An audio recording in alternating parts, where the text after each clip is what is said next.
Sorry.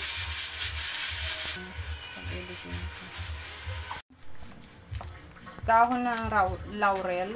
Pakukulan lang natin to mga 30 minutes to 40 minutes. Hindi naman natin to lulutuin ng bonggang-bongga. Pakukulan lang natin to. Lang natin ng soy sauce yung tubig para may kulay. So, open na natin yung kalan. 40 minutes natin papakuluan to. Lang natin to. Ayan, babalik ta rin lang natin yan, guys. Kasi ito ay pakukuluan natin naman 30 minutes to 40 minutes. And then, saka natin ituturbo. Atin lang babaro-balik ta rin. Para yung kabila naman side. Kuluan ng pork. Ilalagay na natin yung patatas. Malinis na yan. Palalambutin natin yan. Diyan natin gagamitin to para malasa yan.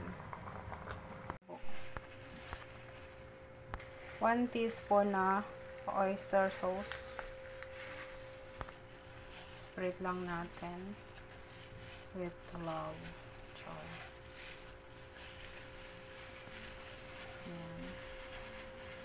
Yan. Tapos hati lang natin para siyang mamasahilan.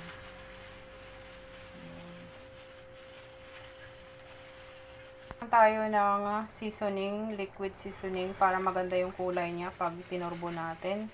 Ito nga pala ay tuturbo natin. Lagyan lang natin ng paminta.